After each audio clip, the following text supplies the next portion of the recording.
Mga bisita gikan sa sidlakan. Natawo si Jesus sa lungsod sa Bethlehem, sa lalawigan sa Judea. Sa panahon nga naghari si Herodes, unya may mga tawo nga may kaalam bahin sa mga bituon nga nangabot sa Jerusalem. Gikan sa sidlakan o nangutana, hain man ang bata nga natawo nga maoy nahimong hari sa mga Hudyo.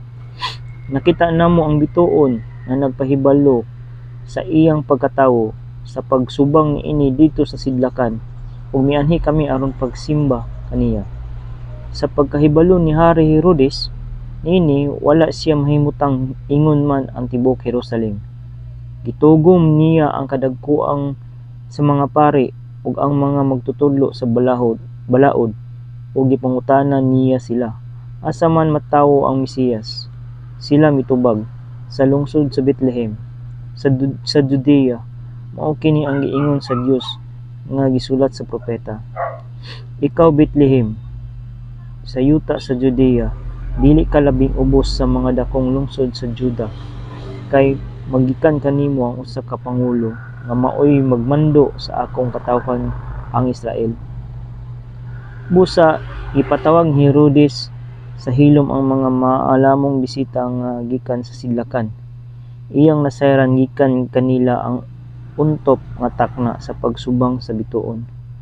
Unya gipaadto niya sila sa Bethlehem nga nag-ingon, lakaw kamo og pangita pag-ayo ang bata ug kung makaplagan na ninyo siya, pahibuloa ako aron moadto og mosimba usab kaniya. Human nila paminawa ang hari, nang lakaw sila. Sa didto na sila sa dalan, nakita nila ang pag-usab ang bituon nga nakita nila sa sidlakan. Dako kaayo ang ilang kalipay sa pagkakita nila sa bituon, ug nag-una kini kanila hangtod nga miabot kini og mihunong sa tungod gayud sa nahimutangan sa bata. Unya misulod sila sa balay ug nakita nila ang bata uban sa iyang inahan nga si Maria. Nagluhod sila og misimba sa bata, unya giablihan nila ang ilang mga gasa ug mihalad sila kaniyag bulawan, insenso ug mira. Pinaagi sa damgo gipahimat